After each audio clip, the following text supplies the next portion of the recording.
Okay, can I ask you to take your seats, please?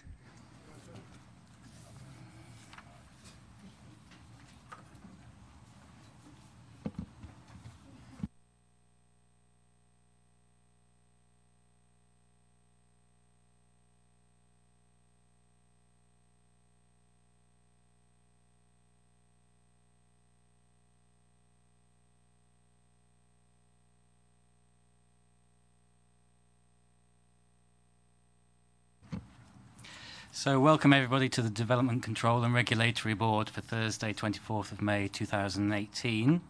My name's Ewan Walters and I'm a Senior Democratic Services Officer here at the County Council. Can I firstly remind everybody that this meeting will be broadcast live via the County Council's website and will also be available for viewing on the County Council's website after the meeting. So when speaking, if you could all turn your microphones on to ensure that you're on the webcast and then turn them off again when you have finished speaking. So just to make you aware, we have a few substitutes for today's meeting. Mrs. Radford is attending the meeting instead of Mrs. Maggie Wright. Mr. Charlesworth is attending for Mr. Gamble, and Mr. Bill is here for Mr. Bolter. Okay. So, as this is the first meeting of DCRB since the annual council meeting, our first agenda item is appointment of chairman. And Mr. Coxon was nominated as chairman-elect at the annual council meeting. Do we have any proposals and seconders for that? May I propose Mr. Coxon, please? Thank you. Are we all agreed with that proposal? Agreed.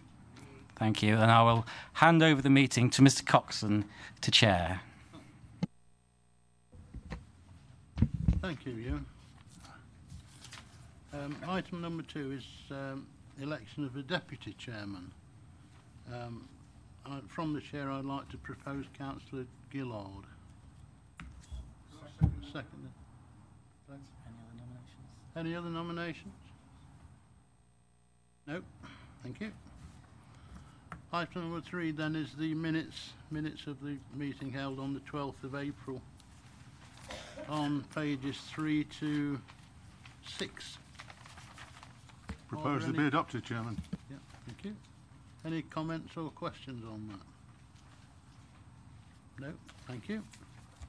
Item number 4 is question time. There is no questions to be asked.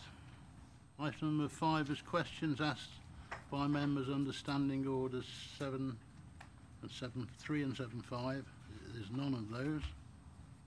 To advise that any other item the Chairman has decided to take as urgent elsewhere on the agenda, there's nothing for that either. Item number 7 is declarations of interest. Might I remind members, it is noted that all members who are also members of a parish, town or district council or liaison committee will have personal interests in those applications which relate to areas covered by those authorities. Are there any further declarations? Mr. Crooks. Thank you, Chairman. I'm not sure whether myself and Councillor Bill have got an interest, but in item 13, I know Hinckley and Bosworth have used this site for recycling, and I've actually been there some years ago as executive member for a site visit to look at the facilities. So I don't know whether that causes a problem or not. Could we have advice on that, please? Yeah, we'll just note that in the minutes, but it doesn't sound like a formal interest.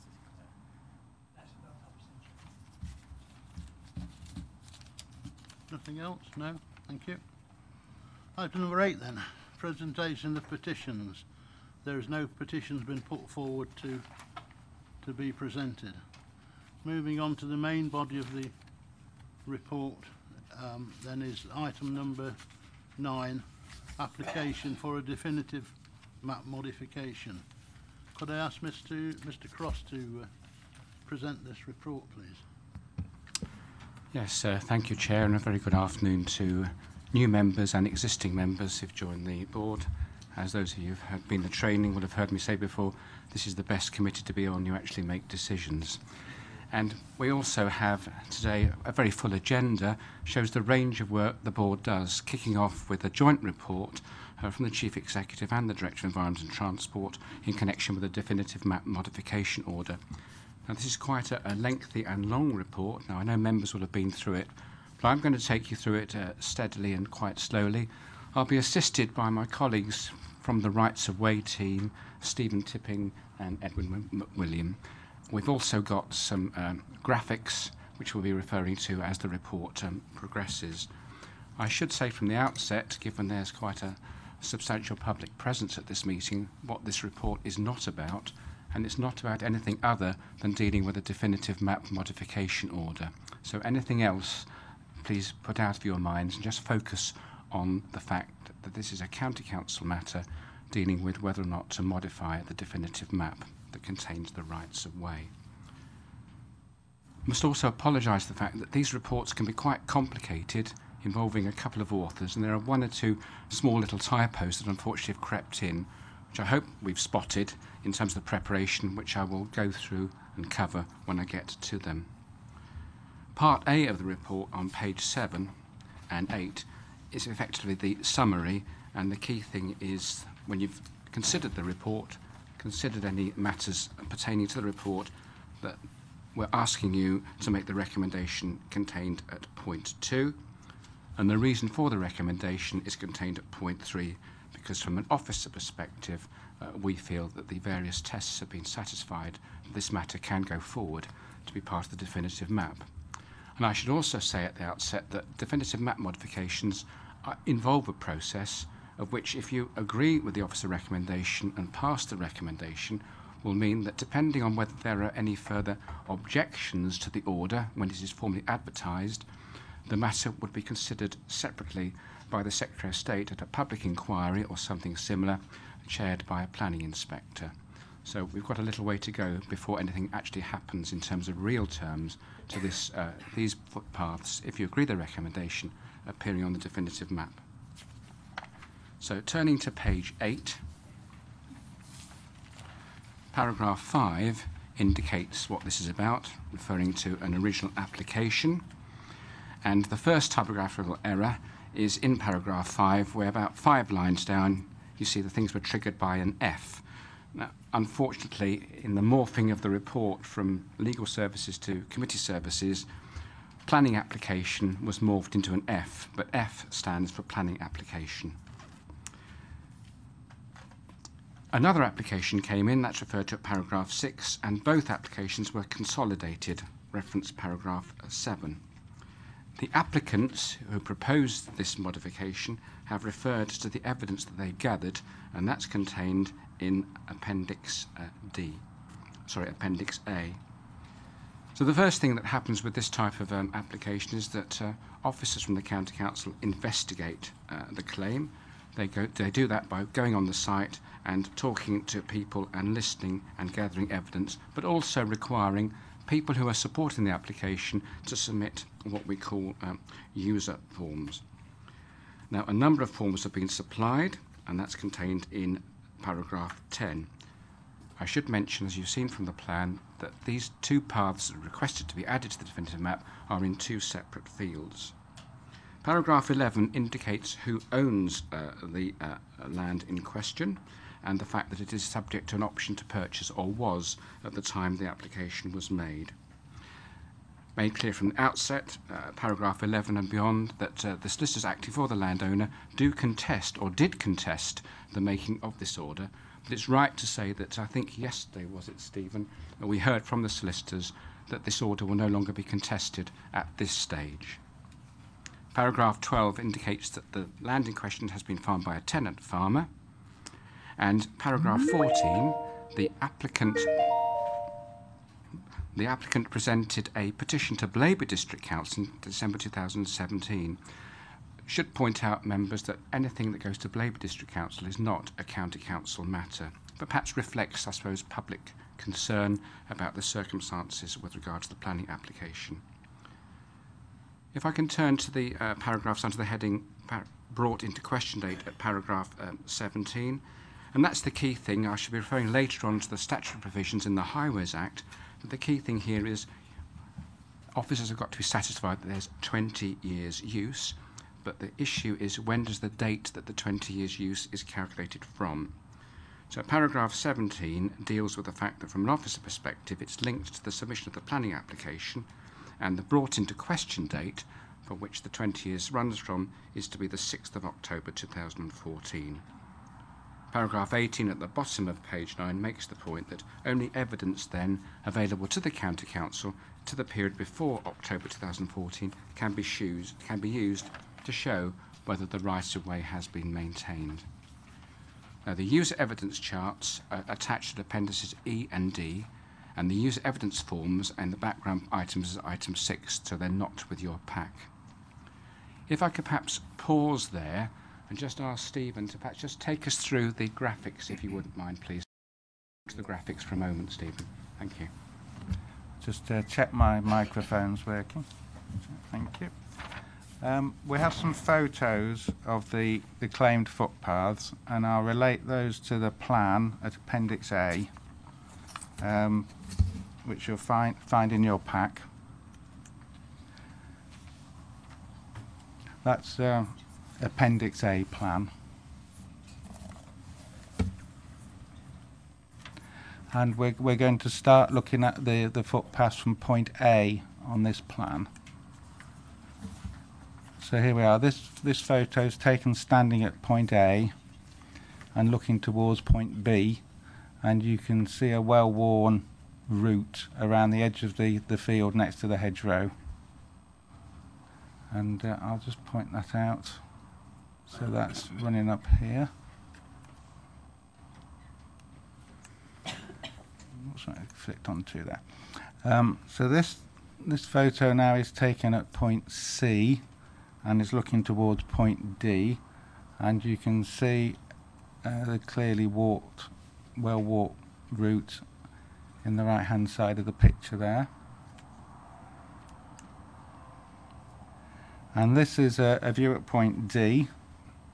You can see crossing from left to right is the existing public footpath V82, which on the plan A is running from A to D in a straight line, and this waymark post here is to mark the route of the official public footpath at point D.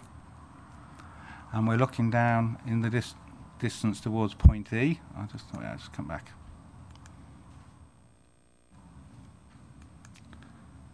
So this is point E, and again you can see a well-worn track coming round, bearing right to follow the hedgerow round,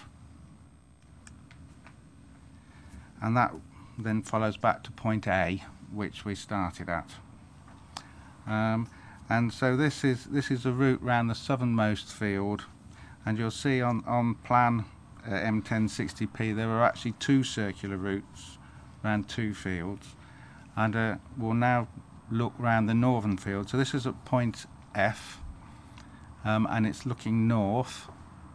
So you can see, again, I'll pick it out with a well-walked route going north up the field edge, and the existing footpath V82 is in fact just over here behind the hedge line.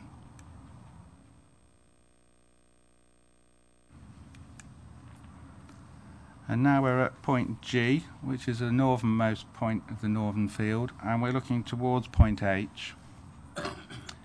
So again, there's a clear walked route around the edge of the field there, and you can just see the edge of existing footpath in the foreground.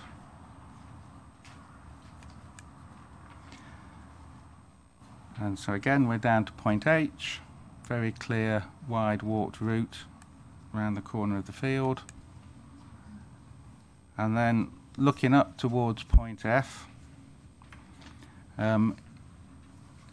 you can see the walked line towards the edge of the field, and the existing footpath V82 runs left to right at the end there by the hedge, and then that you can see a property in the background, which is one of two properties that are accessed from the north across the railway line, and that access track to those properties is also the public footpath as far as those two houses. And now we're looking at the summary of the user evidence, and we have two separate charts. This is for the Southern Field footpath V82B. So we have around 36 user evidence forms completed, and I'll pick out the 20-year period. So this is 1993 here, and over here we have 2014. So that gives us a complete 20 years between those two lines, and the lighter coloured space of time is time after the brought into question date, which we're not considering as part of this report, but people are still continuing to walk around those fields. And you can see also that, I mean, one witness has been using the path there since the 1940s, walking around the edge of the field. And this is the chart for the footpath around the Northern Field, V82A, or claimed footpath. We have 16 user evidence forms for this path. All of these witnesses have also walked round the Southern Field as well. And again, you can see, beg your pardon, let's get that back. The 20-year period is from the same, 1993 there, up to 2014 over here, with the period after in lighter colour that we're not counting. But again, you can see there's been a use from long before the 20-year period for some witnesses. And that concludes the slides, Mr. Chair. So yes then, so you're back with me, members, and we're back to page 10 then of your report. Part C then, setting out the legal considerations that this application has had to be considered against, and starting with the provisions of the Wildlife and Countryside Act and our requirement to keep the definitive map up to date. Unfortunately, the eagle-eyed amongst you may have spotted that paragraph A and B in reference to section 20 are in fact the same. Again, apologies for that small error.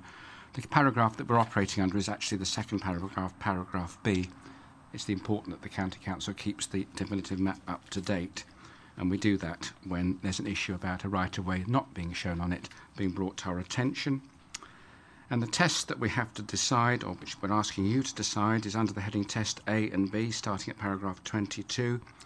And paragraph 23 is the key, because one of the tests has a slightly higher standard, and we're entitled to choose the standard that is more appropriate, and we think that is Test B. In other words, that it is reasonable to allege that the right-of-way subsists. I've referred earlier to the 20-year period, and that's just summarised for you under the Highways Act 1980 heading, in paragraph 25, and subsection 3 of the Highways Act, section 31, refers to how a landowner who wishes to stop a right-of-way occurring needs to put some form of notice, and we'll come back to that a little bit later on during the report. So, the key part of the report then starts at part D on page 12 from paragraphs 32 onwards, and that's the evidence that the County Council has considered. So first off, at paragraph 33, was the site visit that was undertaken by one of the rights-of-way officers, and in respect to which the photographs which you've seen earlier were taken. A survey was also done, and that's detailed at paragraph 35 for the southern path, and at paragraph 36 for the northern path. Ownership of the route, we have to be satisfied who owns the land, and land registry inquiries were made as detailed in paragraph 37 to 39. Documents that have to be considered are summarised under the heading from paragraph 40. Firstly, earlier definitive maps, parish surveys and aerial photographs. The aerial photographs haven't copied as well as we would like, but they're in your pack, and they start with an aerial photograph from 1969, perhaps not so important given the 20-year period, but from 1991 the photographs clearly show land that's clearly being walked upon, and those Photographs also don't show too much variation in the routes being walked. In terms of maps that have been considered, Ordnance Survey maps from various scales have been looked at since 1885, and an ecological management plan was produced in connection with a separate planning application that's been considered as well. A reference in that report making reference to a high level of informal use of both of the fields by dog walkers. The documentary evidence is the user forms I referred to earlier, and as I say in paragraph 46, 35 members of the public have submitted forms, and they've been summarised by the bar charts you've just seen earlier on the slides. Most important things to highlight from the user evidence forms, I think, is the fact that none of the witnesses are tenants or employees of the landowners. None of the witnesses report they were ever asked for or were given permission to use the path. None of the witnesses report any interruption to their use of the path. None of the witnesses report being verbally deterred from using the path. None of the witnesses report being deterred from using the path by any physical structures, fences for example. None of the witnesses report seeing signs erected deterring them from using the path, and that's the reference to the statutory provisions I referred to earlier. In terms of characteristics of the path, no gates or stiles have been recorded, and the width is described as varying generally between 1 and 2 metres. Paragraph 61 then sums the user evidence up for the South Field with the conclusion that the necessary statutory tests have been met. The same exercise is then done in terms of the report with regard to the user evidence from the North Field, starting at paragraph 62, and the same points arise. So having summarised for you in the report and orally the evidence as to use, the other side of the coin is considering the representations made by the landowner by way of the objections received. Now, I've said earlier that those objections have now been withdrawn, but just for their form, I think it's just right to just go through them ever so briefly in terms of the fact that they were very detailed comments, which you find as one of the appendices, Appendix K, from solicitors acting for the landowner, disputing the key factors that the County Council has to take in mind when it reaches a decision. The response from County Council officers was to indicate that it didn't agree with the representations being made for the reasons given, and that's at Appendix L. As I've said, the objections now are not being maintained, but it is important you are aware that they were being maintained up until yesterday. Consultations is an important part of the process, and various people have to be consulted, and paragraph 80 onwards deals with the consultations that have been undertaken with the utility companies, adjacent householders and local councils. The report concludes then at paragraph 83, dealing with the issues I've previously summarised, indicating that from an officer perspective the application is made out. Paragraph 85, 86 and 87 deals with the relevant equalities and human rights implications insofar as they apply. And with that, Chairman, that concludes my presentation, but I'll be happy to take any questions, as are my rights of way colleagues. Thank you. Are there any questions from members at this stage? Michael. Mike, I think we're going to do the speakers first, if you don't mind. Thank you. Thank you, Mr. Cross, and thank you, Mr. Tipping, for your excellent report. We've got 6 speakers this afternoon, and what we're going to do is we're going to talk about the footpath. We're not going to talk about anything else but the footpath, the thing that's in front of us today. So if people who are speaking will stick to the facts of the footpath application rather than anything else. The first speaker is Mr. Peter Aspinall, who has been allotted 5 minutes to speak. If Mr. Aspinall's here. Oh, would you sit over there, Mr. Aspinall? Just yeah, just at this seat here. You have 5 minutes, as I've said. Ewan will time you, and he'll hit the gong when your 5 minutes are up if you need that long to speak. Yeah. But obviously take your time and be relaxed. Yeah. No problem. Well, I'd first like to thank Ewan and Stephen Tipping and Piers Lindley, who've prepared the report. I know it's taken a lot of work and a lot of time, and we do appreciate that. And also thanks to the county councillors for listening to our application. And I'd like to thank our residents for turning up in force today. I've walked these paths for 28 years. I know it's been said on here, I've never seen a gate. I've never seen Mr. Peter Bolton, nor have I seen his son. But I've seen the tractor with a farmer on it. I don't know who he was. He never said anything to me. But Karen Matthews, our local GP, has said she's chatted to him many times, and she just sent an email today with somebody here, and she's never been asked to leave the field at all. So I think that, proves, the case. We've had, 35 people who've walked the paths, 25 for over 20 years and 5 over 30 years. Rita sitting over there is the person who's walked them for 50 years. They're corroborated by the aerial photographs. We didn't see those there, but if you have access to those, I think it shows 1991, 2000, 2006, 2011 and 16. They're clearly there, and the routes are very, very similar each time. They may vary fractionally, but they're almost the same on each of those aerial photographs. Well, why are these paths important to us? The government's recognised this with the DEFRA Circular 109 that they are, and the County Council policy also emphasises how important they are. And I'll just quickly, I'll rattle through the paragraph. It's only a paragraph from the County Council one. Public rights-of-way have always been a valuable public resource, giving people access to the countryside, parks, open space, local shops, services and places of work for simple recreation and for the practical necessities of life.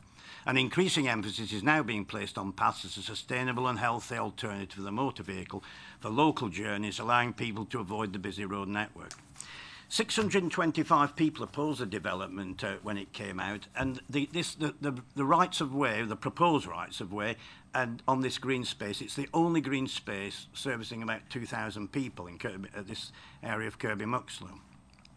We had the MP down to address a meeting, Edward Arger, and 97 people signed a petition asking the council to recognise these rights of way. I won't go any further on that one. But what I'd like to do, I'll probably step on the toes of other people who are going to talk, but I've just looked at some letters which I've received, and I wanted just to quote a few phrases and sentences which I read in the letters. I'll say some of them. A therapeutic place of tranquility, brings me great joy, stunning scenery, nature, home to bats, foxes, owls, jays, kingfishers, great crested newts, frogs, toads. Somebody wrote about insect pollination, how worrying it is that bees and butterflies are disappearing, and we're down to about 25% of what they are, and of course they're so important for pollinating the crops. This project here, I don't know if you had access to read. You're really going a bit off piece. I'll wrap it to a conclusion then. I think I could go through these, but hopefully the people will mention them as well. I'd like to thank the Parish Council, Richard Blunt, our County Councillor, and Edward Arger, who've addressed residents on this area.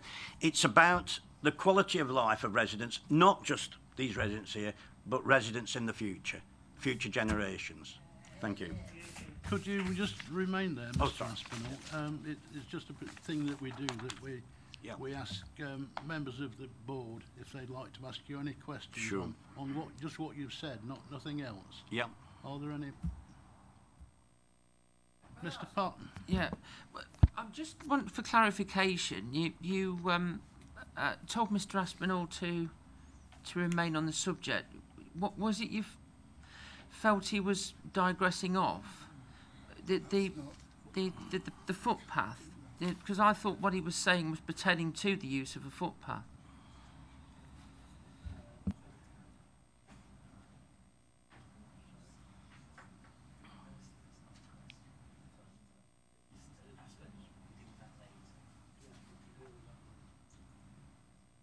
Thank you, Mr. Aspinall. Okay, thanks. Thank you. Thank you.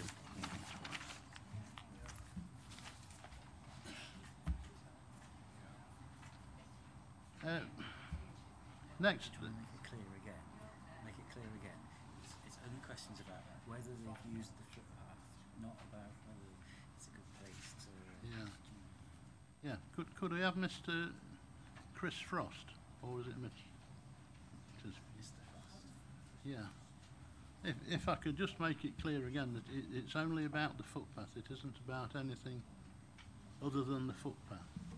You have 3 minutes, Mr. Frost. Good afternoon, everyone. My name's Chris Frost, and I am a Kirkby Muxloe Parish Councillor and also a Blaby District Councillor. But I'm here today in neither of those capacities. I am here simply as a resident of Kirkby Muxloe. I live in Barry Close, and I've lived there for almost 15 years. And my house overlooks the fields, and I can see the footpath V82, which has been in existence since at least 1851. The public footpath V82 has always had and continues to have unrestricted access from the public highway at either end, apart from the user-operated level crossing gates at Station Drive, which were installed by the railway company and are maintained by them. The public footpath V82 gives access to the 3 fields which contain the perimeter footpaths being considered today. As we've heard from Mr. Cross, and I thank him for that, a large number of elderly residents from Kirkby Muxloe have stated they have walked the public footpath V82 and the perimeter paths around the 3 fields for over 50 years without harm or hindrance, and have never been asked to leave the perimeter paths by the landowners or their representative. There has never been any type of restriction or signage to state that the 3 fields are private property or to inform the public that they are trespassing. The footpaths being considered today have never, in living memory, had access denied to them by anyone. I just have to skip through some of this because the previous speaker and Mr. Cross have already spoken about these things. Some people may try to give impression that the perimeter paths are used every day by a few dog walkers. Dog walkers certainly walk their dogs on these paths, some of them several times a day. But the perimeter paths have a much wider use. They're used all year round for the following activities: bird watching, and children use them a lot for their school projects in regard to nature. They look at the trees and the hedgerows, the wildlife, the wild fauna and flora, moths, butterflies, dragonflies, and all the rest of it, as Peter said. There's a great deal of wildlife there.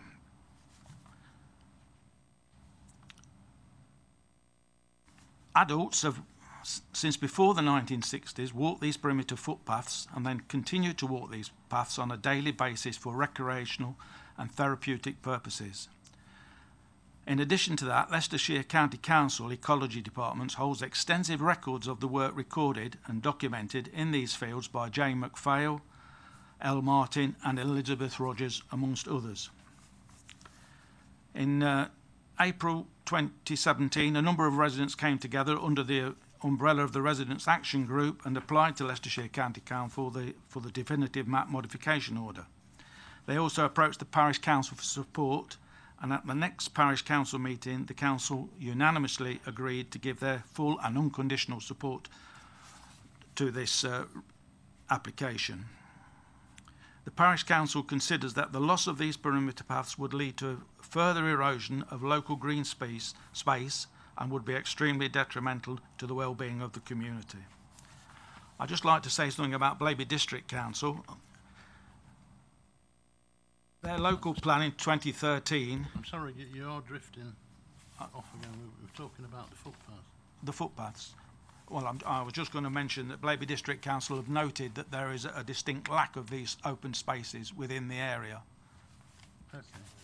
Yeah. Are you're about there now, Mr. I've concluded, yes. Yeah. Thank you.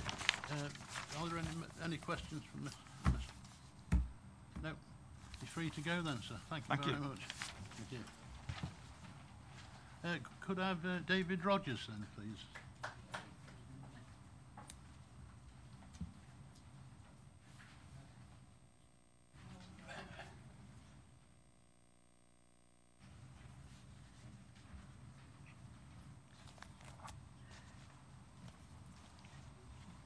3 minutes to say, Mr. Rogers, when you're ready. Okay. Okay.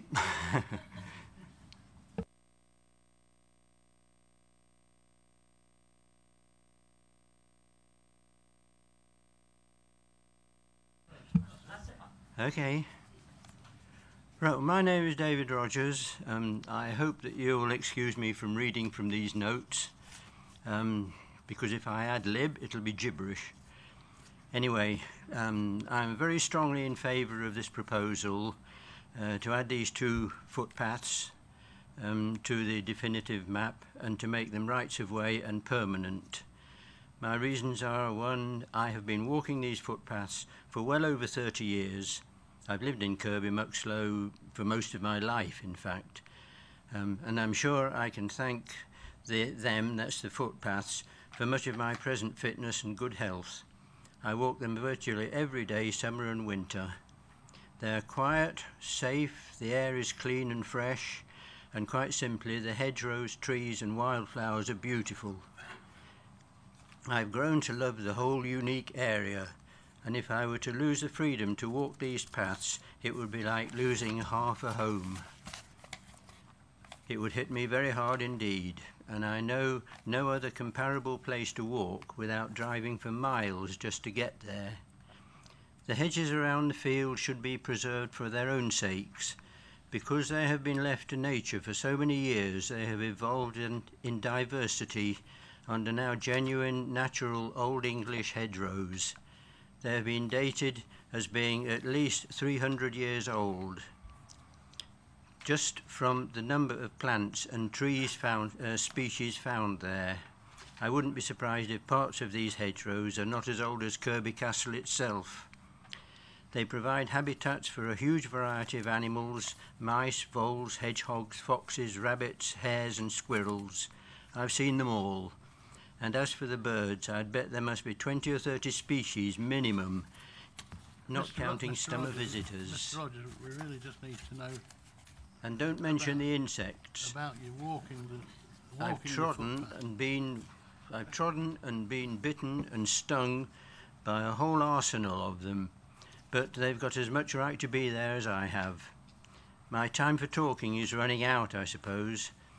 But I must just mention that when my daughter Liz was 10 years old, and giving away a secret, that's 1984, and she was a pupil at Kirby Junior School, she wrote up a project she called A Story of Our Field, and it grew to 71 pages.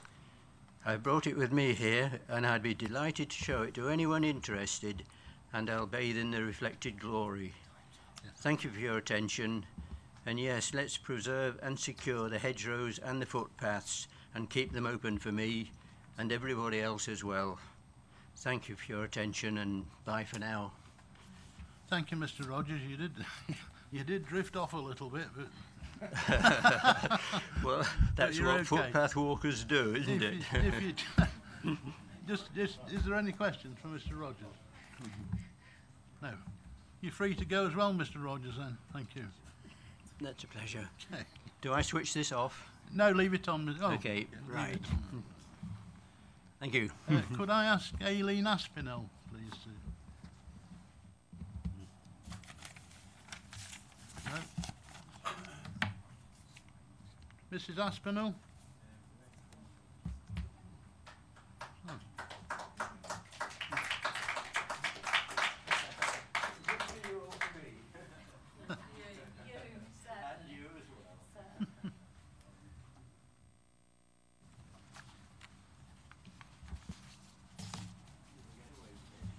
Three minutes, Hello. Mrs. Aspinall, when you begin when you're ready. Okay. Hello, my name's Aileen Aspinall. I live at 48 Barry Drive, Kirby Muxloe.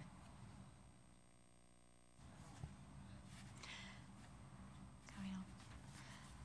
I've lived in Kirby Muxloe now for 27 years, and I've regularly walked my dogs around the footpaths in that time. All that time, I've never been challenged at all by anyone, be it a farmer, landowner, anyone at all, and I've never seen any signs whatsoever telling me not to walk there. It's an area of great natural beauty, full of precious wildlife, as you've already heard, and it's vital to the environment, to us all. It's also the only green space that's left within walking distance for many people. It's a quiet, peaceful area where people can unwind and enjoy the wildlife at all times of the year. The flowers grow so long at times you can see all the butterflies and bees. And people can enjoy it all, walk their dogs, take their children and grandchildren there, or cut through to the village, which lots of people do, to go to the library and to the shops. It's also used as a safe passage for children walking to school with their parents, away from the dangers of the traffic, which around the area are getting increasingly hazardous. The benefits of all this, as you've heard, in terms of health and well-being is enormous, and these footpaths, the loss of them would be a huge one to all of us. Thank you. Thank you, Mrs. Aspinall. Are there any questions for Mrs. Aspinall? No? Free to go as well, Mrs. Aspinall. Thank you.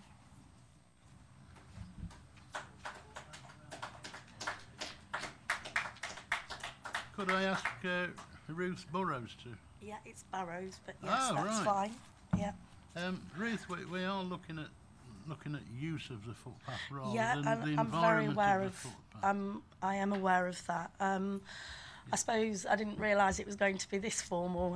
I've got my bits, but I suppose I come from it from a different standpoint in the fact that I have two boys, a 7-year-old and a 13-year-old boy, and we always use the pathways. So I can just say that we've lived there for 12 years. We live on 41 Barry Drive, and have never ever been challenged about using any of the paths on there. So some of the reasons why we find it so important for us as a family is we will take our youngest son to school that way because it's the quickest and, for us, the safest route. I mean, we've been through all this before, that at the end of Barry Drive, when you cross over that road, it is so dangerous. It's the only way to get into the village. And it really is poor visibility of cars coming. So, you know, it's not a route that you can take. Again, my eldest son is 13 and he's just got himself a paper round, so he's really proud, but he has to get into Castle Road in the centre, and we will only let him, because it's a morning paper round, go over the field to collect his papers, do his paper round and come back that way because of the danger. And whether he crosses over with that on his bike, you know, it's a thin path, it's probably about like that, you'd never get anyone else past. Or if he's on the road, if you're coming on a big double-decker buses that use it, literally use the whole of it. And he said, I've done it before and they make me wobble. It's just so unsafe. So that's the real thing for us, the security of it. But just to put a nice bit on it, you know, see residents, because we can look over the field, you know, see dog walkers. My son and his friends have dens down there. They try and build things, you know, purify water. These are the nicest things, but it still makes a difference. You know, it stops them being on PSs, and I don't know, you know, as a parent, it's the hardest thing to do, to try and get them off these games, but they're out there. My husband and children spend hours down at the brook cleaning it to make it useful. Ruth, you're beginning to drift again. Yeah, I did realise that. But just one thing I'd like to say is, and it just links in, and it was just so apt, really. My son came home from school 2 weeks ago with a work project to do a plants and flowers fact file, and we actually went onto the field, and it's like a meadow at the minute, and he's collected all of the cowslip, there's little heather bits, and he's made his own fact file for school. It's a fantastic place, but above all, it is for security reasons for my child that I'm here today to stress how important those rights of way are. Okay. Thank you, Ruth. Thank you. Any questions for Ruth? No, you're free to No. go as well. Thank you, I Everybody's been in appreciate and out of it. jail today. Could I ask Jessica Nichols, please, to...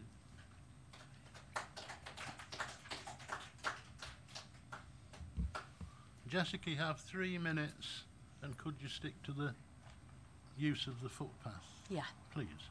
and that's on, isn't it? Yeah? Yeah. Good. My name's Jessica Nichols. I moved to Kirby Muxloe in 1988 and I was 8 years old and I lived on Barry Drive. From then on, I walked those paths to get to school.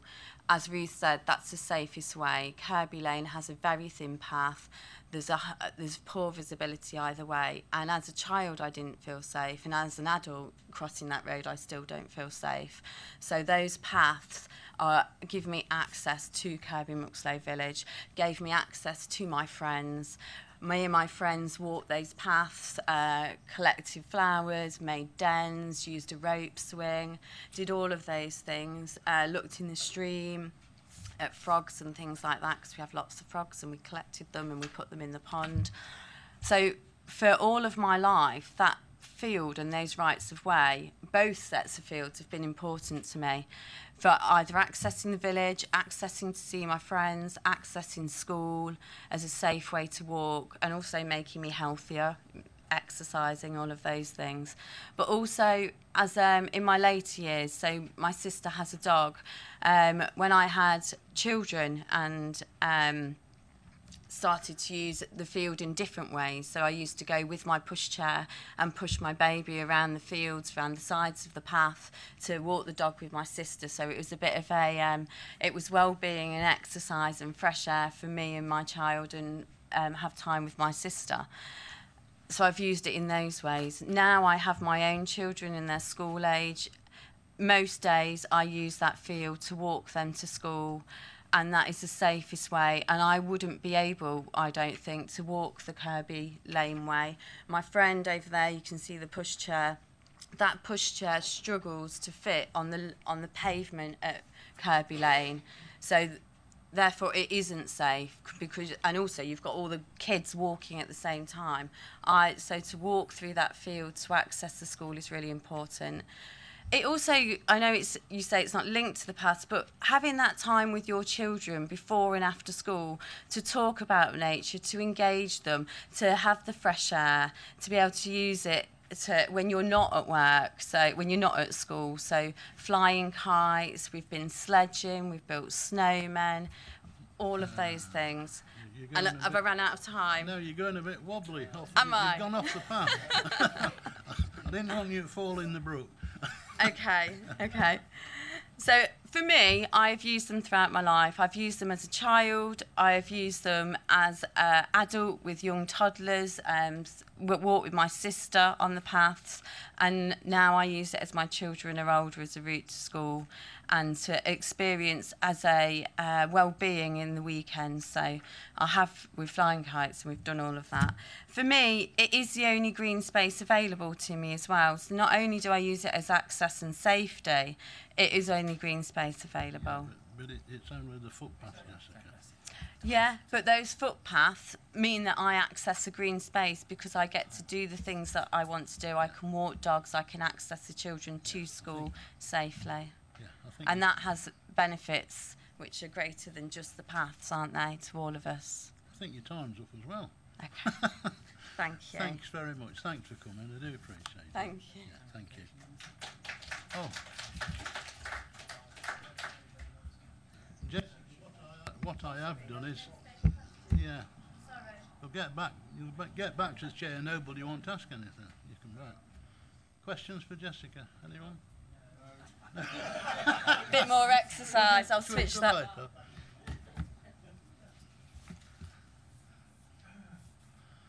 Thanks very much. Thank you, speakers, for coming and speaking today.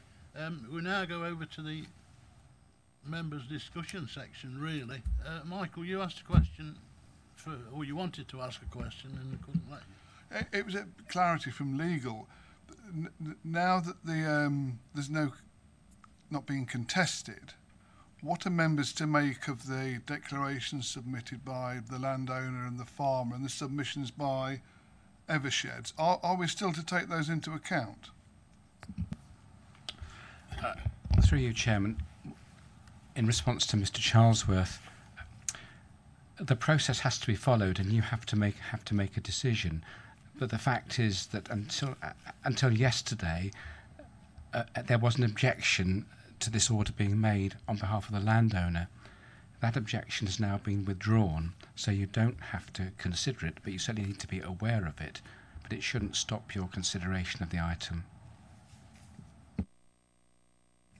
Thank you for that clarification. Clearly people use this footpath. It is private land, the proposed footpath.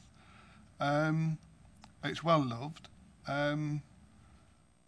I think I'd have more sympathy with it if the application had come in when there was no planning application submitted on this site, because it clearly says, I think in paragraph 5, this application is as a result of an application made to Blaby District Council. And of course we've had those declarations and we've had the statements from the 36 users. Somewhere somebody's not telling the truth on this, which muddies the waters. And now it's got planning permission, and I know I'm going off beat, Mr. Cross. I know it's got planning application, it got consent in 2016. It just feels like this application is to stop that application. And when the inspector, and I think invariably an inspector is going to be looking at this, I think they will take that into consideration. I don't know who's telling the truth here, sadly. You know, you had sworn declarations here, and it just muddies the waters for me. And if, like I say, if an application had come in for this, just on its own, no complications, no problem at all. But I have a problem with that. No, I'm sorry you can't. You've had your... No, I'm sorry, we won't do that. Michael, have you finished? Michael, have you done? Sorry, can we have some quiet, please? I'm sorry, Mr. Aspin, all right? Chairman, if members of this public are going to speak, will you clear the room, please? Mr. Cross, you wanted to answer Michael's point. Yes, thank you, Chairman. Just to members didn't mean to be clear, should this matter go forward and there is an objection, if you make the decision the officer is recommending, then it will be determined probably by an inquiry chaired by an inspector.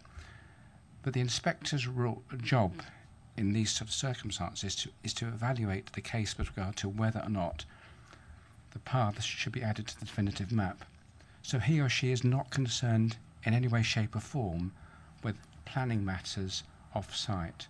They wouldn't be considered at all, because it's not material to whether or not these paths should be added. So people may refer to them, but they won't be material. All that would happen is the inspector would note in his or her report that there was a planning application, there was a decision to grant a planning permission, but that would be all as a factual record of the situation. But it would be nothing to do with his or her decision if there was if the matter has to be determined by the planning inspectorate at an inquiry. The inspector would not want his or her time wasted with regard to rehashing or rehearing aspects in connection with a separate planning application. I hope that helps, Chairman. Thank you, Mr. Cross. Christine. Thank you, Chairman. Just for clarification, can it be noted that with Cabinet support on highways, I've had nothing to do with this footpath thing at all, even though it comes under the jurisdiction of what I'm Cabinet lead member? Because when I said I'd sub, I didn't know this was going to be on. Another thing is, a lot of them said that they walk children to school this way. Well, all I can say is I never had time when I'd got 3 boys to go round the edge of a field on the way to school. I'm assuming they walked on the existing footpath, not on the ones that are looking at. And I'd like to say to the officers that they've done a very thorough report here, and I don't think they've missed anything out. So I think we should go with officers' recommendation. I'd like to propose that. David, are you seconding that? Or do you Yes, want- Chairman, I will second, but I'd like to speak as well. Yeah, what?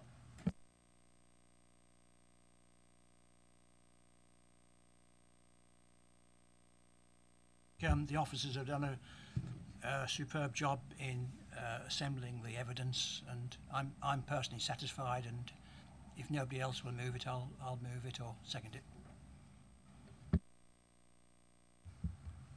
Okay, thank you. I've got Mr. Crooks.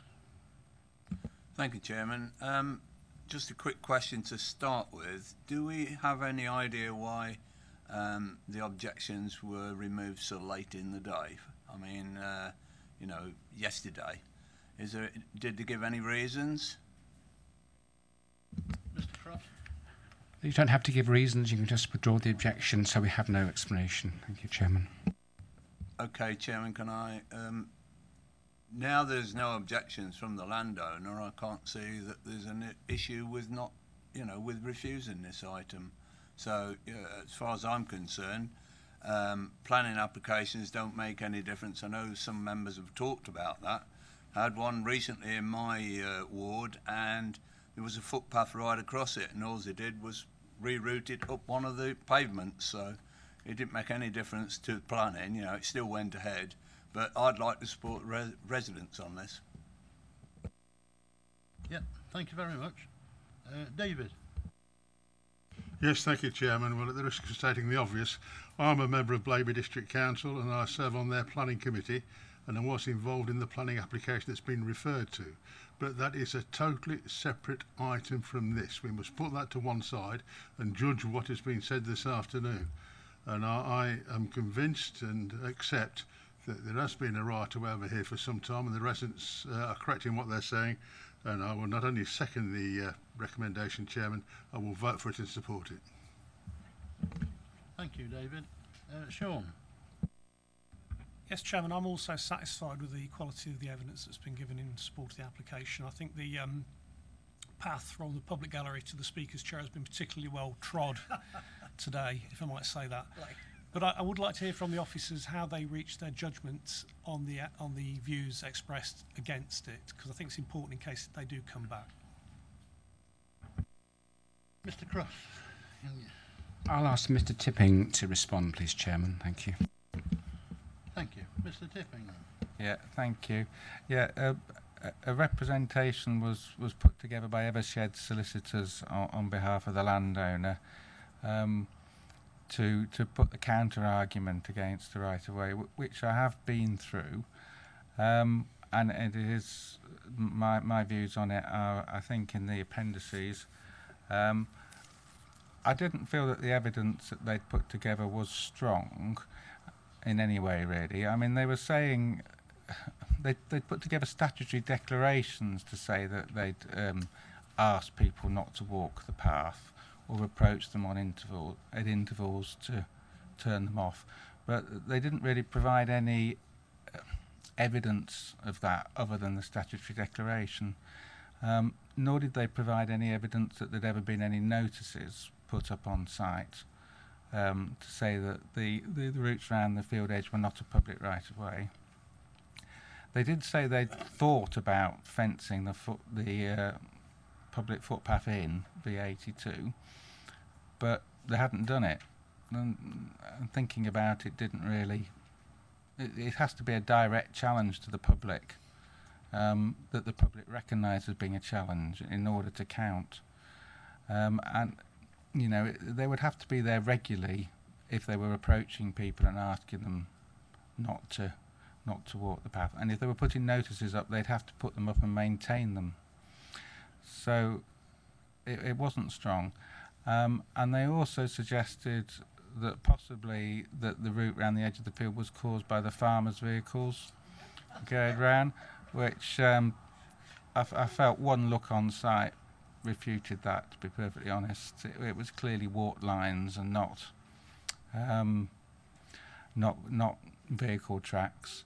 So yeah, it was basically looking at it point by point and considering it carefully and seeing if there was any weight in it, and I didn't feel there was, to be honest.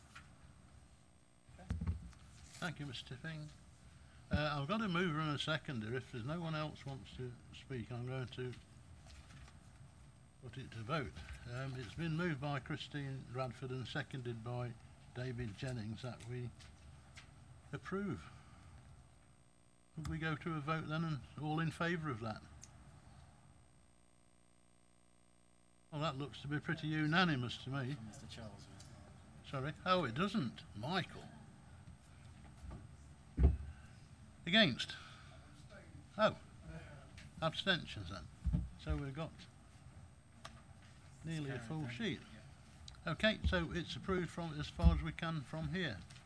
Obviously, you know the procedure that if it's objected to, there'll be a public inquiry. But, as far as the Leicestershire County Council are concerned, it's okay. Thanks very much. Thank you. If you want to leave, obviously leave because there are other business. But you won't. You're welcome to stay.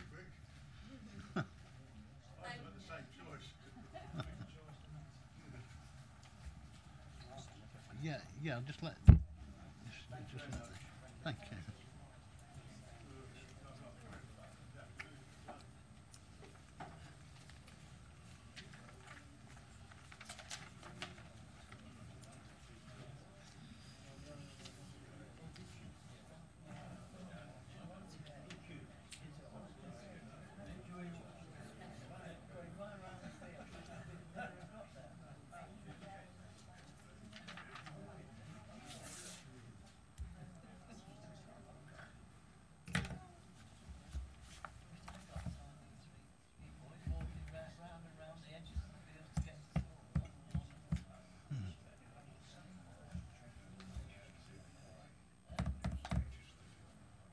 Right, okay. We'll move on then. Mr. Cross wants to make a statement, so if you'd just all be quiet and bear with him, I'd appreciate it.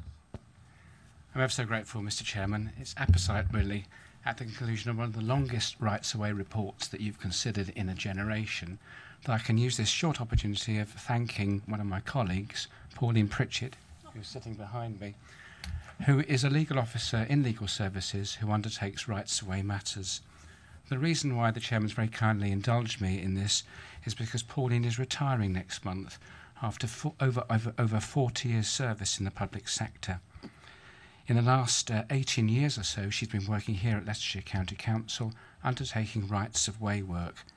So she's had to deal with you lot, members of the public, chief officers, harassed individuals, all sorts of people, and she's always dealt with it with a firmness, tact and diplomacy that few people can match. She's one of those unsung heroes in local government that actually helps things happen. And she's a doer, very thorough, very hard-working. I'm very grateful to you, Mr. Chairman, for this short opportunity to put on record my thanks, and I'm sure the thanks of the committee that is responsible for rights-away matters with regard to Pauline's excellent service in the time she's been here.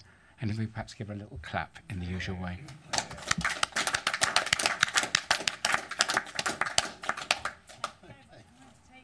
All right. Thanks, Pauline. Thanks, Chairman. Thank you very much, Pauline. Thank you. Thank you, Mr. Tipping, and thanks for your help. Item number 10. Mr. Cross. Not Mr. Cross. Mr. Shaw. Do you know what? Mr. Chairman. Got that. Good afternoon. The purpose of this report is to consider an application by Stephanie Walters, who is a mitigation coordinator for OCA Insurance Limited, on behalf of the insured at 44 Grangefield Drive, Rothley, to fell an oak tree situated on that property. The reason for the proposal is that the removal of the oak tree is considered a remedy to the foundation movement of the insured's property and to ensure the long-term stability of the building. The removal of the tree will limit the extent and need for expensive and disruptive engineering repair works at the property. An engineering report has been submitted, site investigations and an arboricultural report. The conclusion is that the oak tree has been identified as the cause of subsidence and structural damage to the house, and the removal of the tree will allow the soil moisture levels to stabilise and reduce the downward movement of the house foundations. It would then be possible to carry out the necessary repair work to the brickwork, to the cracked brickwork. We've had an objection from the parish council and an objection from a resident. My recommendation is to grant consent to fell the oak tree. Thank you very much. Thank you, Mr. Shaw. Members, Michael. Thank you, Chair. Usual question. Which is the older, the tree or the house? If it's the tree, why was the house built so near the tree and not sufficient provision made? If it's the house, why was the tree planted so near the house?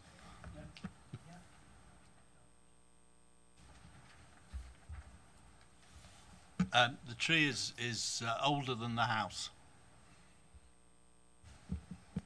Okay. Mr. Crooks. Thank you, Chairman. It does seem such a shame to chop a magnificent tree like this down, which has probably been there, I don't know, a couple 100 years. But I don't think we've got a choice, you know, given the evidence. We're just leaving ourselves open to being sued later on if we don't do something about it. David. Yes, Chairman, a point of clarification. The agenda refers to a tree preservation order in 1958, yet the report refers to one in 1965. Is it one and the same, or is a gremlin been in the system? If it is correct, I'm quite happy to second the recommendation for Mr. Crooks. Yeah, I apologise for that. It should be 1958.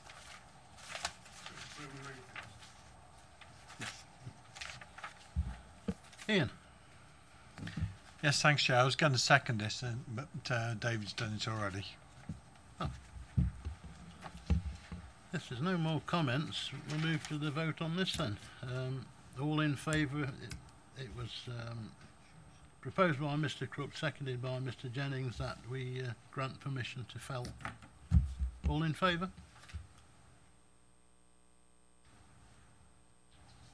Okay. Against anyone? Michael? It's carried. Thank you. Moving on to item 11. Lonick, please. You've been quiet all afternoon. So. Yes, thank you. Thank you, Chairman. I'll be brief. This is an application by Tarmac to extend Cadeby Quarry, and the first slide you've got just gives you some context to the extension area, shown red on your plan here, but also shown in blue is the extent of previous workings, and also coming down to here, in and around this area, which have been progressively worked for sand and gravel extraction over 40, 50 years. So that's the context. So this extension is for 168,000 tonnes. Current output rate is 140,000, so you're looking somewhere between 1 and 2 years to extract the mineral from this site. And just to give you context, the processing plant is here, so the material will be going and be processed on the existing processing site. There are a number of issues you'll pick up from the report, and this shows where the footpaths go, where the application site is, and also a few other land uses that have come in. There's this block works here, which has got a planning permission. There's a new farmhouse, there being granted permission in there, and there's a solar farm that has been built there. So there's one or two things in and around this site which have already occurred. Again, a wider context within that blue area that I showed on the previous slide. This area here was the last extension that is currently being worked, and once they finish there, they will go onto this site here. This is conveyed to the processing site across the fields. One of the issues we've got is to ensure that restoration is progressive. This site is being restored progressively. The plan is to do this the same, but you'll see from the recommendations, one of the conditions we're asking you to approve is to ensure there's a link between ensuring this is restored before they get too far in extracting this one, so there's some continuity in that. And in more detail, the site is this shape, but the extraction area is a bit smaller, and they'll phase it through, moving from this side to here. They'll keep the overburden and then restore it back to agricultural land with a water body, which I'll show you in a minute. There were issues from the report you'll see around effect on private water supplies. Those are dealt with fairly comprehensively in the report, but this is just a map showing you where those water supplies are. And the nearest one was an issue is this one here, 110 metres away, but from the report you'll see that the zone of influence for dewatering, which might affect that well, is 83 metres. It's well within that, and the depths of water are such that it's unlikely to have an effect on that drawdown. And in any event, if they do get planning permission, they will have to seek an abstraction licence from the Environment Agency, and that will require an assessment of any effects on existing water supplies. So the restoration plan looks like this. As I've said, they're going to restore it to a low-level agriculture use here, and then leave a pond here. And that's just a photograph of the site just on the other side of the lane, which is just really an agricultural field. And that's it, Chairman, really. The key issues here are set out in the report. It's a very, very long report, over 50 pages, very comprehensive. Environmental assessment has been submitted and studied. The issues are around need, and you'll see that the land bank is quite low in this county, so we do need mineral, and that's quite an important factor to bear in mind. Issues around water supply, we believe, are covered. The impact on the new Jackson Farm site, again, further assessments have been done, and if you look here, there is a bund proposed here which will be in place for the period of if and when that building gets built. But given that the short scale of this development and the need to yet build that house, I think there's probably not going to be a big issue with that. And I think, Chairman, I shall pause there and take any questions if there are any. Thank you, Ronnie. Mr. Crooks, it's in your, or half of your ward anyway. Yeah, did you want to say anything? Thank you, Chairman. I didn't realise it was. I thought it was in Councillor Olds, but I think I come up to it, but I won't argue that item. I do know the area very well. I was at a meeting last week with Tarmac, which is very adjacent to the site, and they did talk a bit about it in general, and not from questions from me, but from one of the parish councillors. They have got concerns over the borehole that supplies one of the houses nearby to where they want to extract, but they've said they've got all sorts of contingencies in place just in case the worst goes wrong, sort of thing. The one question I was going to ask, Rock Cottage, which is right on alongside the access road to the concrete works and where the quarry is, I just wondered how the dump trucks, which are going to transfer the sand and gravel, how close are they going to be to Rock Cottage? Because it's a very old property, and they do get a lot of trouble from the road already, from Arctics and things going up and down. Is the track that they're going to use, is it going to be close to the road, and is it going to be close to Rock Cottage? Yes, thank you, Chairman. The current access road from the quarry is here, and as I said before, this road has been used for a very long time to extract all the mineral from this site, so it's been there for many, many years.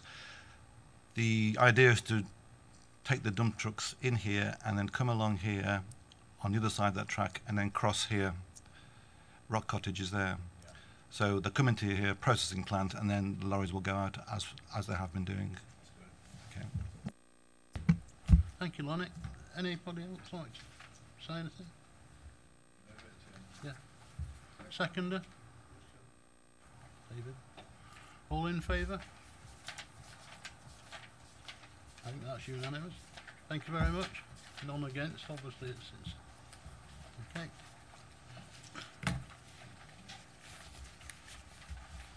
Item 12.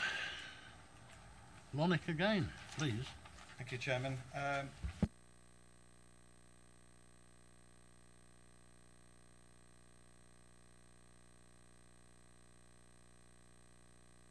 Do beg your pardon. Sorry, I'll start again, Chairman.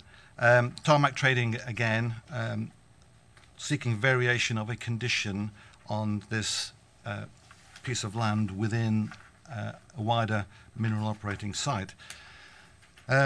Unusually, this is a recommendation for refusal, and primarily this is really a test of policy, of your policies and the development plan policies that apply in this area.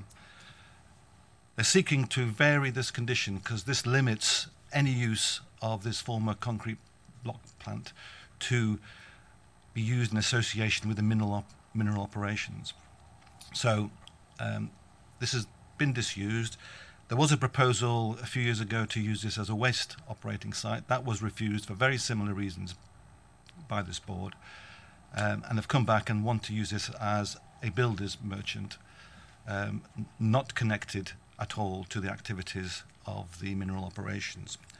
And so therefore that's why they want to lift the restriction. They do say they will limit it to the life of operations within the area, but I don't think that's sufficient to overcome the locational policies in the plan. And I'll just give you a bit of context here. So what we're talking about is this bit of land within a wider area of processing plant, tile works, landfill, MBT, extraction. I think extraction is currently taking place here. And that extraction's got about 18 months to go, maybe a bit less. And essentially, mineral developments are classed as greenfield sites because there are restoration requirements which would say, once you're finished, you go back to greenfield site. What they're asking for here is an industrial use unconnected with the mineral site. If that mineral site wasn't there, it's unlikely, well, extremely unlikely, planning permission would be granted, and that's how you've got to see it. There are already restoration requirements on that land, and they are already behind in submitting those, and so we are onto the company to try to get that done. There are proposals with us for further extensions, but they are not determined, and it's unclear how far that will get. That's not before us. This is the only thing that we have to think about. You'll see from the report that in terms of its current environmental impact, there doesn't seem to be a problem. So you might be asking yourself, so what's the problem if there's no harm? Well, the planning system is a plan-led system, and the point of that is getting the right development in the right place. And so it's all about location. It's not just that doesn't do any harm, it's got to be in the right place. The plan says this is the wrong place. Harbour District's local plan says it's in the wrong place. This site was put forward for employment land as part of their plan process. They rejected it, said it's not in the right place, it's unsustainable. A builder's merchant can be anywhere. It doesn't have to be next to a mineral site, particularly where there's no link. So, Chairman, it's quite clear from our point of view that the recommendation is for refusal on those policy grounds. Thank you, Chairman. Thank you, Lonnie. Ian. I think you're absolutely right, Lonick. I think we should go with officer's recommendation to refuse.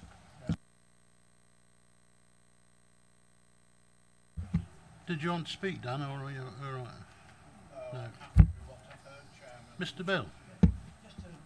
Just as a matter of curiosity, Chairman, when I started here in 1981, consideration of this site was very prominent then. The area of Coatesbatch and Showell was constantly before this committee, and Lonnet can remember that. And we used to have many site visits there. We used to have all kinds of activity. The whole villagers used to be up in arms about everything. So this never seems to go away. This just seems to be a constant. It's a constant that you can always rely on developments in the Coatesbatch, Showell area when everything else is closed down. So yes, I do. But I do agree with your recommendation, Jim. Thank you. Well, the recommendation is to refuse. All in favour of that recommendation? I think that one's unanimous, Ewan. Thank you. Okay. Well, there's obviously none against then. Moving on to item number 13 then.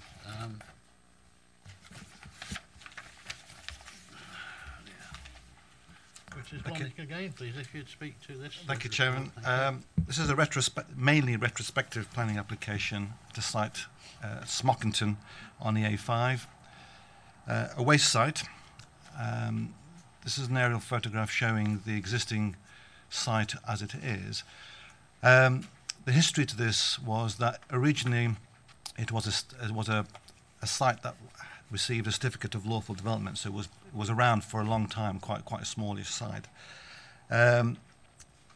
They managed to get planning permission to build this building here, and which you allowed eventually, because originally they wanted a larger site, but you gave them permission for that. Since then, they have developed a building here. It's not on the photograph here, but there is a building here now, and they've put fencing up, some planting here, and they want to continue that fencing around here. So these bits here are the bits that are unauthorised, and we've been trying to persuade the developer to submit an application for some time now, which he finally has, and we've assessed it, and it's before you now. The proposal is also to increase the capacity of this to up to 75,000 tonnes. And previously, we refused an application for 75,000 tonnes because once you get over 50,000 tonnes, it becomes what our local plan says, and your local plan says, it becomes a strategic site, and there are particular locational requirements where those should be. This is not one of those areas where it should be. So that was refused. They went to appeal. Planning inspector agreed with you, saying no, it's not a location for a large-scale facility. So what they've come to you said, can we regularise the buildings that we've put up, and can we increase the capacity up to 75,000 tonnes? So they've requested an increase as they have previously. So, not very good plan, Chairman, but this is the layout that they've submitted. Building here, some planting, existing building here. There's quite a good screen already here, and they want to put some litter fencing around the whole site. This is what they've actually done. So they've built this building and that one there. And if with the photograph looking into those bays now just shows you what they do. It's basically a transfer station. They do some recycling, but it's basically a transfer station. This is the litter fencing they've put on the northern boundary. They want to extend that around other parts of the site. This is the screening on the front, and it's quite well screened. That is one advantage of this site. It is very well screened from the road. And I'm not sure if you can make this out, Chairman, but looking across the site, the screening we just looked at was there, and the A5 is there. So that's the existing building that's been built. They've built this one here, and just in the foreground there, you can see where they've put the bund, and they've actually planted some planting in there, which is still starting to establish. But once that's established, I think that will be a good screen for that site. So the issue then here is that, do we grant them planning permission or not? And I don't think we would like to grant them the 75,000 tonnes, because that would push them over the strategic site.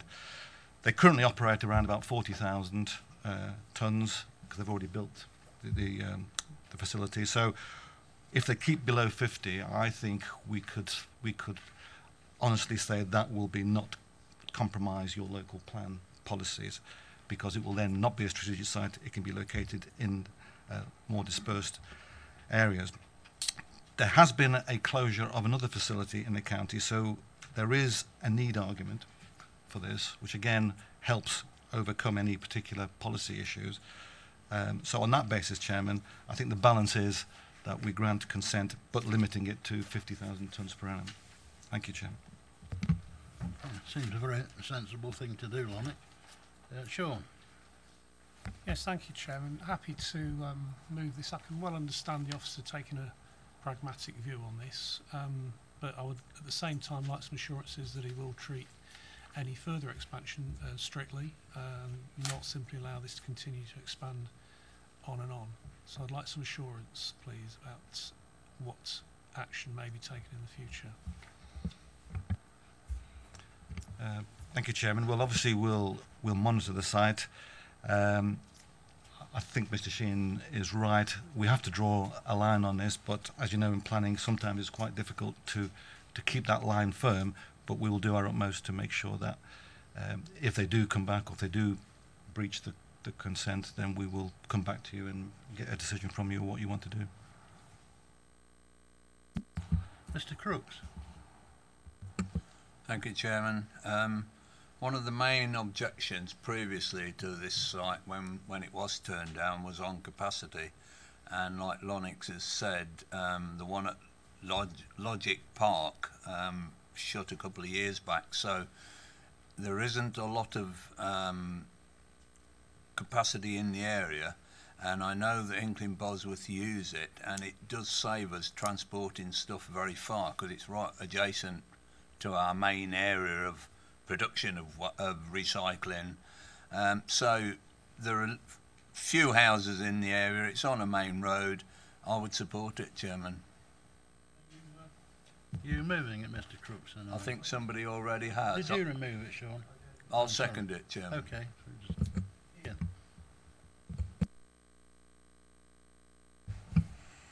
Thank you, Chair. I was going to second it, but Mr. Crooks has already done that. I think we've got to be careful, as already been stated, that this site doesn't keep on increasing in size by stealth. I think we need to keep a very close eye on it, unless, of course, it happens to work with our plans for the future, of course. But otherwise, it's just going to keep growing. Thank you, Ian. Mr. Parton? Yeah, so for information, and how does the County Council enforce that? How do we monitor that it's 50,000 tonnes, not their desired figure? Thank you. Thank you, Chairman. They provide returns through the Environment Agency, so we certainly can check the records. There's a duty on them to supply those records, so we have worked closely with the Environment Agency to make sure that they are operating to that level. Do you mean weight of trailer? The amount of waste going in and out that site, yes, they have to record that as part of the environmental permit.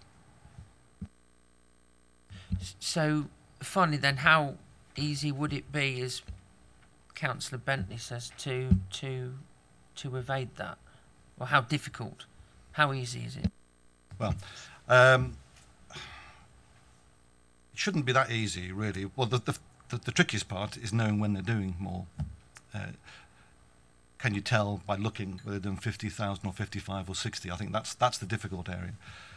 But if we suspect that, we will check the records, and if they are over that, there's a clear condition which says there's a limit, and if they don't comply, we have enforcement powers in which to regularise their amount of input through the site. Okay, it's been moved by Sean Sheehan and... Sorry.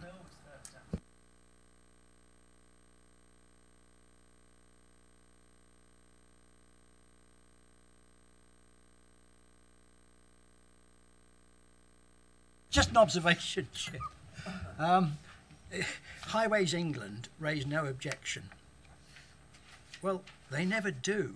The A5 has to be, I think, one of the most dangerous roads in the area. I know, I personally know of fatalities along this stretch. It is unbelievably dangerous.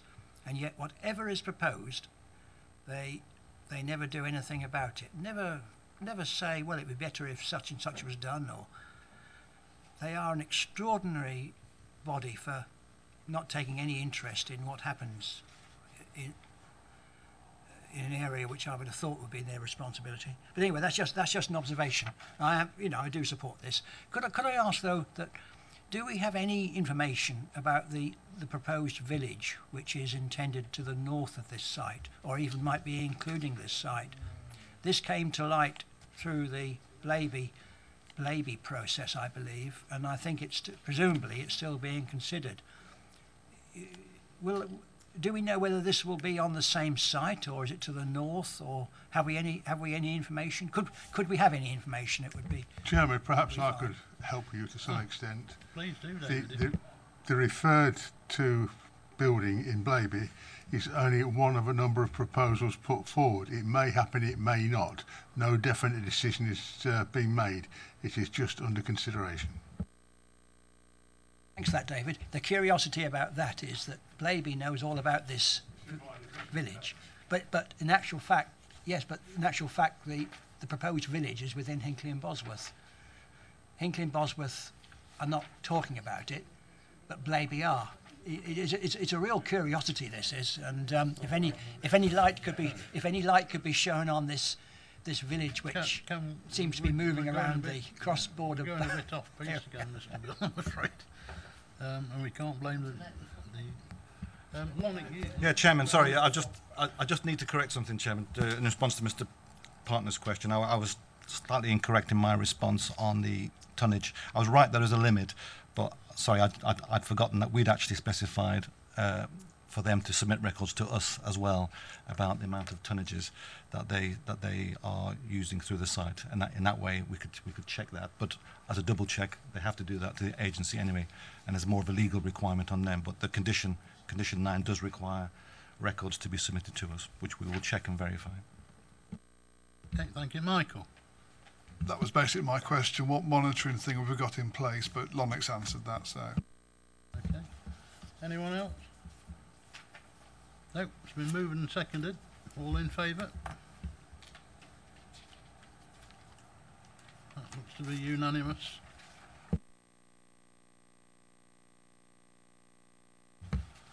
Item 14, Lonnick. Again. Thank you, Chairman. Croft Quarry, varying a condition to allow asphalt plant production to work 24 hours is basically what this proposal is about. You'll see from the report that there have been a number of planning consents which have controlled how many hours are worked on the asphalt plant. One in 2016, which allowed them from 1:30 in the morning till 7 o'clock in the evening. And then they submitted a further application in 2017, which was slightly odd in that it allowed working from all hours except between the hours of 2 in the morning and 6 in the morning. So they never implemented that 2017. I can probably see why, because it didn't seem to make a lot of sense of why they changed it. But that's the background for you. What they're looking for now is actually a 24-hour operation of the asphalt plant, and that will really bring it in line with other asphalt plants in the county. I know we've had this discussion before at this board on other sites. In terms of the impact on this, the key issue is around noise. An assessment has been done. We've taken advice from the environmental health officer. They are in agreement that it can be sufficiently controlled to allow that. And so therefore, Chairman, that's the recommendation that I'm putting to you. The only thing I have to bring your attention to is a correction on condition number 45, which doesn't reflect what's actually in the report. So condition 45, there are 3 conditions which control noise: 44, 45 and 46. They're on page 254 and 255. Condition 44 sets a limit for hours between 7 in the morning and 7 at night, which is 55. Condition 45 sets a limit between 7 at night and 10 at night, and that should be 50 and not 55 as in the condition. The report says 50, but it got mistransposed into condition 45, so that should say 15. And condition 46 is the control between 10 at night and 7 in the morning, which is 42, which is correct. So it's only condition 45 should read 50 instead of 55, Chairman. Thank you. Thank you, Lonnie. Anyone want to propose that move this, or did anybody want to speak? Mr. Harrison. Dan. Thank you, Mr. Chair. Yes, I'd like to move this. I think our observation generally is that roadworks are imperative, not just for potholes. There is large carriageways and roads need to be continually built, and it's not a sort of thing that you can sort of have a la carte menu. So I do support this. I think it's essential to keep things going and helping with our road network. Thank you, Chairman. I move. Okay. Thank you. I'll second it. Seconder, David. Anybody else want to speak on it? Sean. Yeah, I notice in paragraph 8 there's a reference to the plant supporting Barden Hill Quarry. I wonder if Lonnick's got any more he can tell us about that, or whether it's just simply that the amount of roads being repaired overnight necessitates this. Thank you, Chair. My understanding is that it's the same company that operates Barden Quarry. The asphalt plant at Barden Quarry is a better and high spec, high capacity plant. They both independently serve markets, and so the flexibility is to allow those markets to be met. But the support element of it is that there has been times when the asphalt plant at Barden has been out of action for one reason or another. So this will provide a bit of flexibility in terms of the overall company supply to the market. Equally could work the other way as well. If this doesn't work, then Barden will pick up the slack. But I think that's the only support element that I'm aware of, Chairman.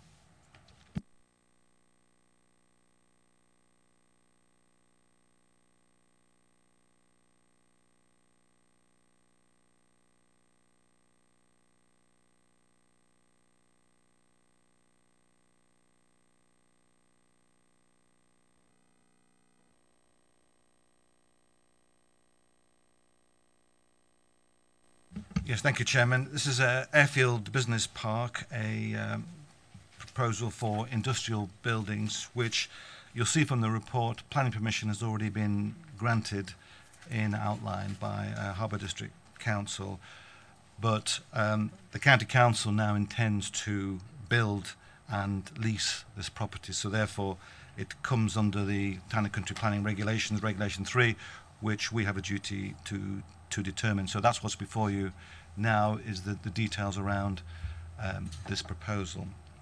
And as I said, there are 3 buildings proposed, give you about 12 units within the 3 buildings in this configuration on the edge of the industrial side. The layout is such that there'll be provision for car parking and movement for heavy goods vehicles in and out of the site here and here, plus some landscaping. There's also a landscaping buffer which is not part of this application but forms part of the wider planning consent granted by Harbour District Council, and I believe some planting has already been put in place, but it probably hasn't established just yet. And this is an impression of what the building will look like. There's a description in the report on what the building will look like and the materials.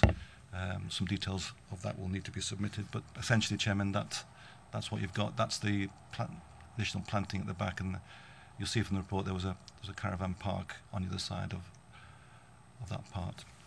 There is an amendment sheet, Chairman, that accompanies this report, which needs to amend some of the conditions.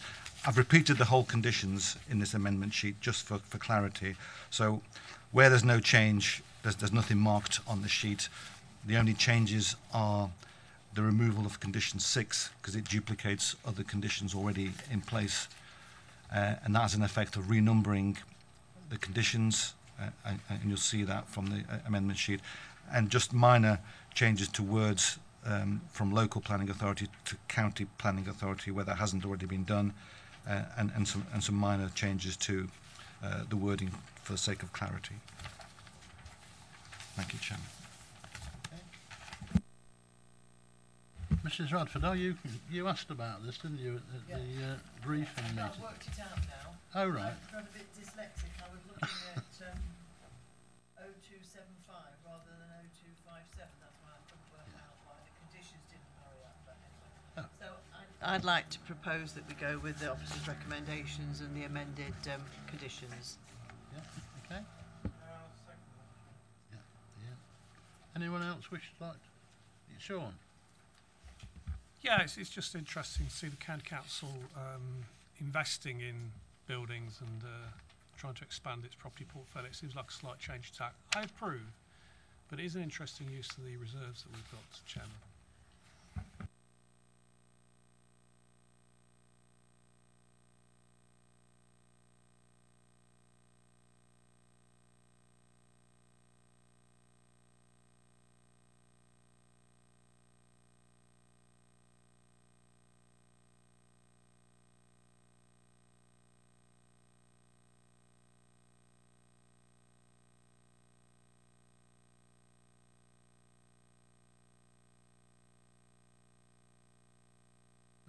Microphone on. 17, Chairman's announcements. The Council has been sending emails out about a possible site visit to Barrow Quarry. All site visits to that area, to that location at the moment are cancelled, so that there shouldn't be any more correspondence coming out about that until we either do or we don't have a site visit. And that's the end of the meeting. Thank you very much for coming.